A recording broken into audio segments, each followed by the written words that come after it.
Hi, my name is Ginger Annis, Veteran Service Officer for Alexander County. Did you know there are approximately 850 World War II servicemen and women passing away each day? Each of these service personnel have a story about friendships, families, experiences, and achievements. The Veterans Service Office, in cooperation with the Alexander County Government Channel, will be hosting, in a series, several short stories shared by these courageous veterans. So sit back and enjoy our history, our heroes.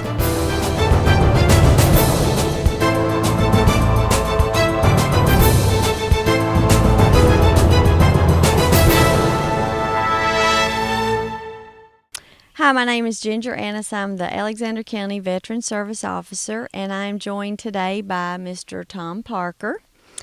Tom, would you like to start by telling us a little bit about yourself? My name's Thomas William Parker. I've been living in this county right at 32 years now. I came up here from the eastern part of the state. This was after Vietnam. So I ran a machine shop in Hidnight for about 8 years and have worked in the area, all around this area, working in tool rooms and machine shops and this, that, and the other. And I made it to 2005 and my back collapsed. So I'm retired right now. And there's a reason my back collapsed. So we can talk about that later. Okay. You said you were in Vietnam. Were you drafted or did you volunteer? I volunteered. Okay. And prior to your service, what was your occupation? What were you doing before that? I was a student and I worked for 6 months in the restaurant industry, delivering towels and money and cleaning slot machines and stuff. I wasn't around here. Okay. So that's what I was doing when it was either be drafted or I was going to join the Marine Corps. So my father was a career Marine and I thought I knew what it was all about. So I said, well, I'll just join, made him proud, and went in the Marine Corps. Supposed to be for 2 years. And it was my high school graduation present was a trip all paid to South Vietnam. So that's how I ended up in South Vietnam. Okay. So you weren't married before you went in the service? No. Okay. No. I was engaged, but I got one of them Dear John letters. Oh. Okay. So, but that's okay. Right. And you said you were in the Marine Corps. Yeah. Okay. What rank were you? What was the highest rank you attained? I was a corporal, and I was a grunt. I was an infantry, but I was in an S2 unit, which was intelligence, and we had a 7-man squad, and our job was to go out and run around this area like a bunch of wild Indians and keep the bad guys down.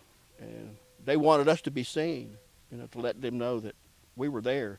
Right. So it became a battle of the landmines is what happened in our area. Right. Right. Where did you take your basic training? I was what they call a Hollywood Marine. I went to boot camp in San Diego. So, and then from there up to Camp Pendleton for ITR, and then 6 months later, straight to Vietnam. So you just served your time in Vietnam when you came back? Were you stationed at a certain base or anything? I tripped a wire on a hand grenade and was wounded on July 25th and was medevaced out on July 27th. I was there 10 months, 25 days. 10 months, 27 days. Okay. Any friends? Did you make any friends in Oh, my service goodness. that you're still friends with today, that you are still in contact with? There's 2, and one of them real close, Patrick Mobilehill. He lost both his legs to a landmine. And he's down in Biloxi, Mississippi. And we keep up with each other. He was my hooch mate, is what you want to call it. And Right. that's who he was. And what weapons were you assigned to when you were over there? I fired the M14 match, NM, the national match, and then basically the M16. Okay. And I had a illegal .45 caliber pistol I carried. But we're not going to tell that. I don't care. Okay. What kind of conditions did you experience when you were Hot, in service? hot, sandy. I was in a sandy area that had been defoliated. We thought it was a natural beach, but it had been defoliated, and we were in that Agent Orange for 13 months. But it was that type of area, like being down on the coast here at the beach. Mm-hmm. When you hit the 30-mile mark going into the beach, how it changes. That's the type of area that I was in. Okay. A lot of sand, a lot of, keep reiterating this phrase, but a lot of landmines. So that's what I was in. Okay. And it was rainy and gritty and dry and gritty and dirty and hot. You know, you just couldn't get away from the heat. And describe your hooch Oh, it's where you live. It's two sticks sticking up like this, and you take shelter halves. It's a nylon, not shelter halves, but a blanket sort of thing, a camouflage blanket made out of nylon about that thick. Would do anything with it, and we'd tie it out so you could lay in the shade during the day when you were on patrol or something like that. So we were real close. So you had to, when you were on patrol and everything, you didn't have like a normal sleep schedule or anything like that? There was a schedule that you kept, but it was on a 3-day rotation type thing. One day you'd be out doing a patrol, and then that night you would watch the perimeter of the platoon commander of the headquarters section. And then it would rotate, and the next day you'd be doing a midnight patrol or watching the perimeter, or you were either watching the perimeter or you were on patrol at all times. And every third day you did a day patrol. So when did you sleep? Whenever you got a chance. That's why we put the hooches up, to help us sleep during the day. Right. Okay. It'd be like working a swing shift now. Okay. Nowadays. Okay. It's just about what it was, a swing shift thing. But with a lot of adrenaline. I'm sure. Were there any hairy situations or close calls? You said that you did step on a landmine and you were injured. Tell about what you were doing. Well, basically every patrol you went on, it was hairy. Landmines again. Right. We really didn't worry about snipers and stuff because, we'd sort of got them all shot up and out of the way, and they were just putting landmines out, wearing us out that way, which was much better for them than for us. Right. To say the least. It just slowed us down and everything. But I was an S2 scout, and I was attached to a company, and the company commander would put me where he wanted me. My job was to gather all the intelligence from each squad that came in and stuff like that, and then get it back, if there's anything significant, get it back to headquarters. And I was able to run kind of freelance, which was really good. It wasn't such a stringent thing that you had to do, but it was, I can't reiterate landmine enough. It was always that presence of that landmine out there that you had to worry about. Right. So you got to this thing. I saw this movie a couple years ago. I forgot what it was. That he said, it was Band of Brothers.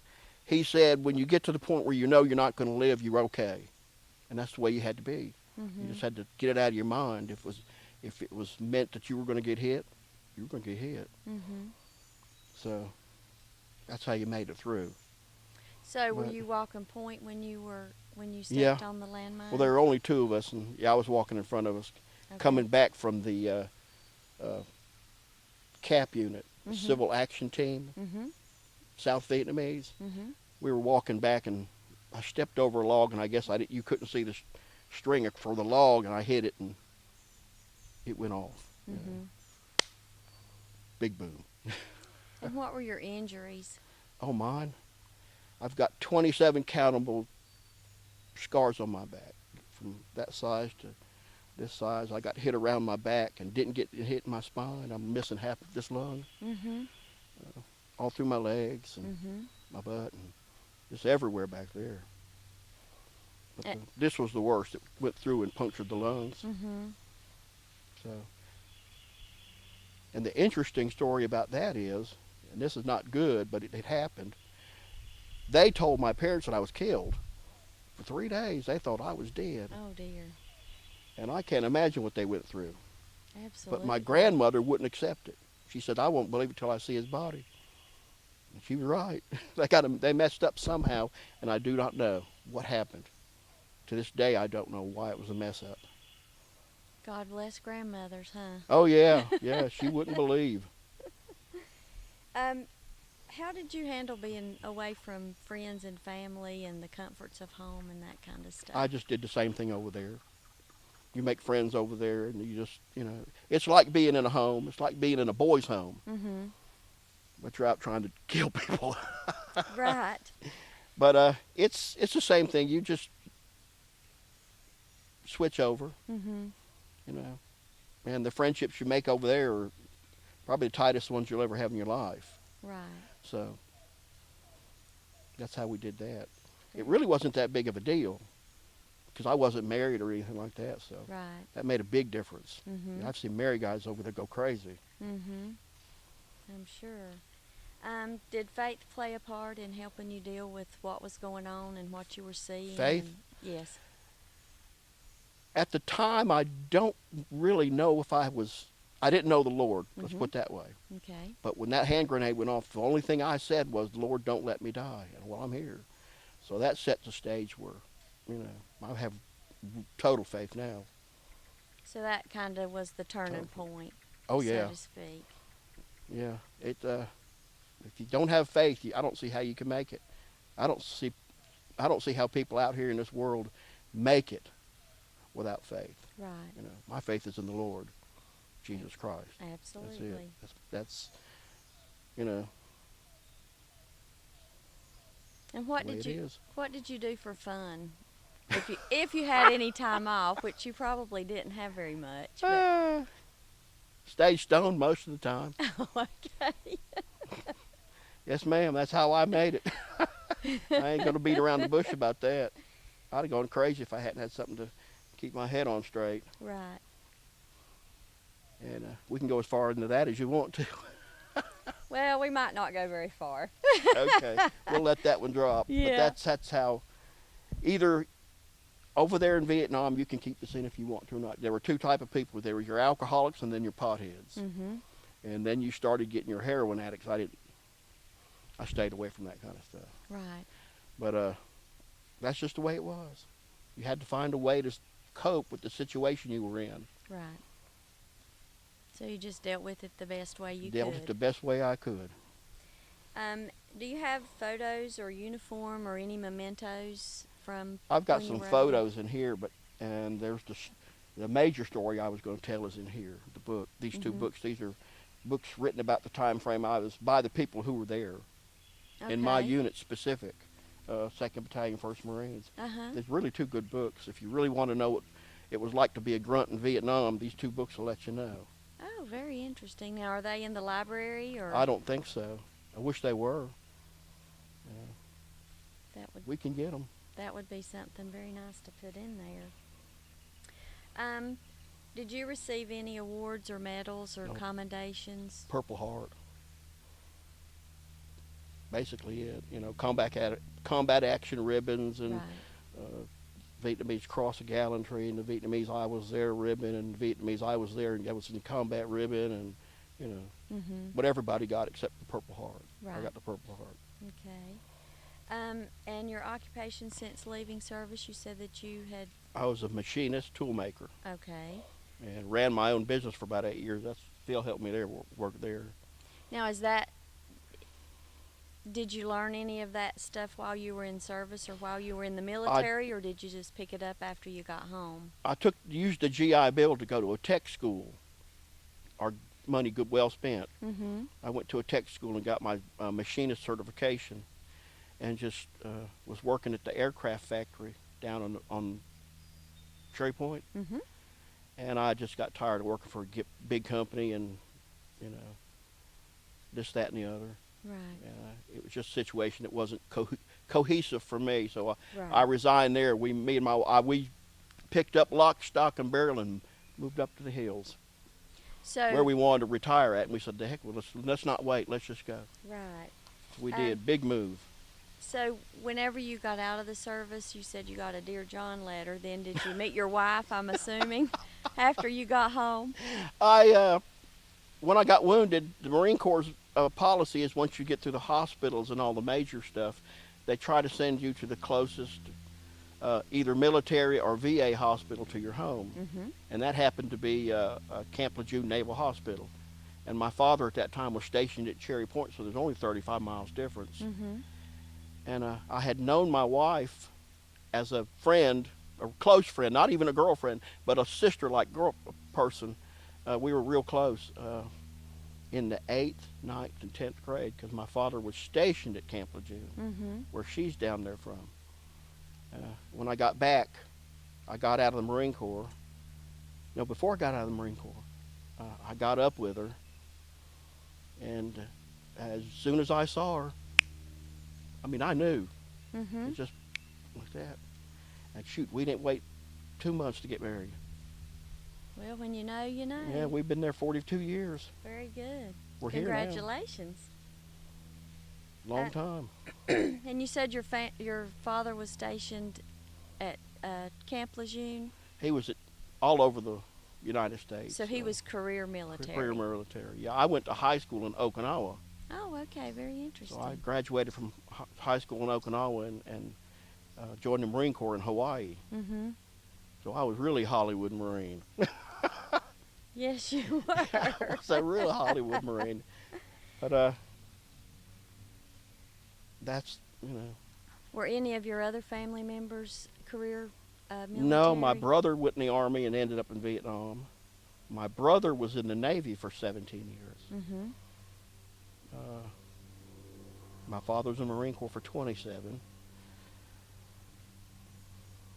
No, just that was about it. Okay. Are you active in any veteran service organizations now? I've been a life member of the DAV all my life since I got back from Vietnam and never been once to a meeting.